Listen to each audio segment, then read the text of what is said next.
And it was about 10 o'clock, and she was like, I'm just going to go settle the children. And she'd been up there for about 2 hours. And she came down at midnight and made this full-on excuse. And I believed her at first until 7 o'clock the next morning.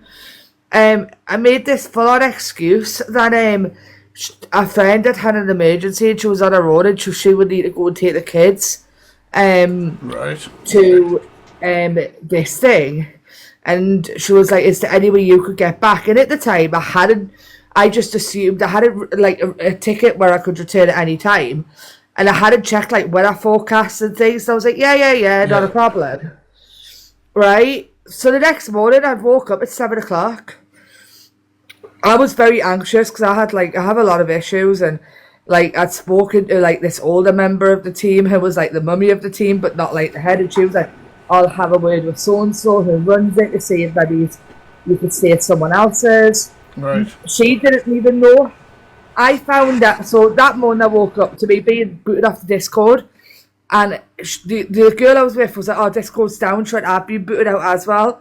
So I messaged the team owner and she was like, oh yeah, we've decided we no longer want you part of the team, so I booted you out last night. We had a massive team meeting. She went, I didn't invite anyone that you got along with, but I invited the person you stayed at. And we decided, she went, I've rung your staff, because I lived in supported accommodation at the time. Yeah. And she's like, I've rung your staff, and she never... Can I just straight across, why did they want to boot you out? Why in the middle of the night of all this? It was because I found out later on that I had sent a uni 2 days before to the host because she was doing a charity event, and her mods, who helped run the team, got jealous because I became the biggest gifter in the team. But the whole team knew I was sending the uni because it was going to homeless charity, and I was homeless at the time, living in supported accommodation. So how and that charity meant so much to me. How did this end up with police involvement or authorities involvement? It did. And stuff? So basically, that morning, obviously, I wasn't even allowed to get dressed. Once I found out, she literally booted me out the door. So she lived by a main road. I didn't even know the area, right? My phone was on 10%. So let me just get this in my head, because it does happen. You were booted out because you'd send somebody a uni or something.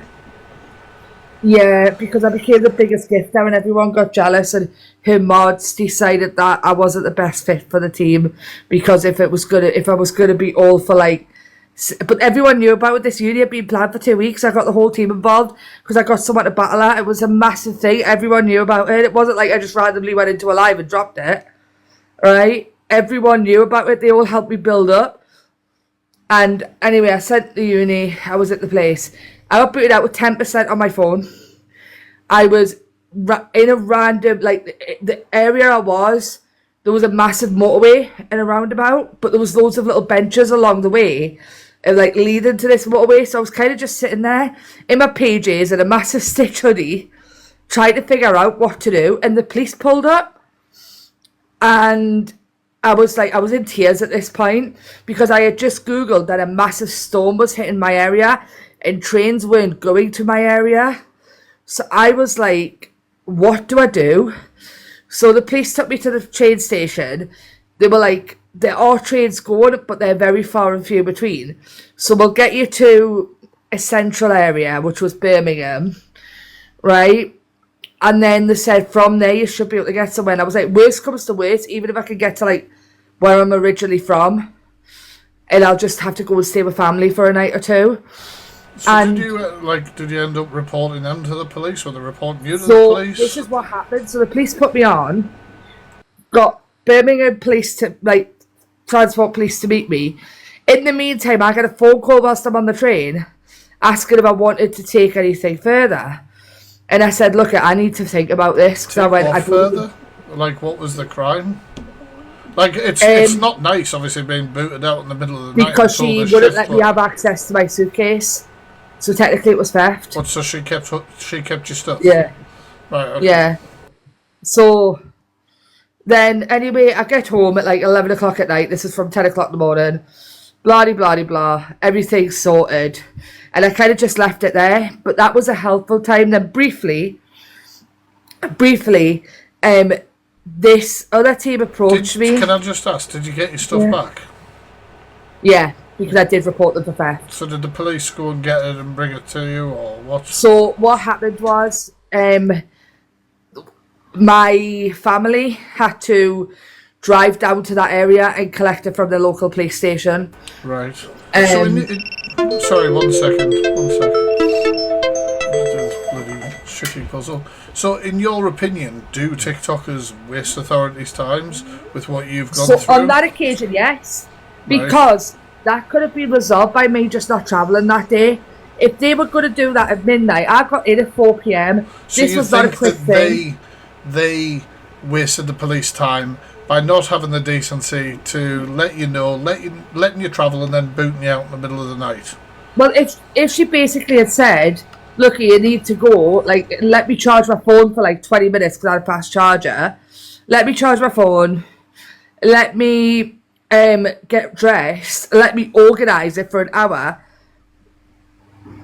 It is a TikTok thing because it was all off TikTok, the people I met. Yeah, Right. I think obviously people were trying to assess the crime, and obviously in this sort of instant, the one that you're talking about was theft, and it was resolved, so things were used properly, weren't they? But then the next time was this guy. He was jealous. Basically, it wasn't even a TikTok team. This was just me doing my own TikTok lives. And this guy was trying to get me on his team, and I didn't agree with him, and I didn't do teams after that. I was like, no, I'm going to stay my own person. So how was the police involved with this one? So basically, he called the police. Because you had done what, according to him? According to him, apparently I was harassing him because I was no, sorry. He called it twice. The first one was harassment because I went into his live, and all I said into his live was, I would appreciate it if you could stop messaging me. I messaged you hundreds of times. I don't do teams. And he was like, okay, and I can't really remember because it was like this was like Christmas time. Well, then, I'm not being cheeky, but we've got a dog behind me who needs to go for his. Yes, his ears have gone up. Needs to go for his. Oh, all right. Catch you later. It seemed in that case that the police were used effectively. However,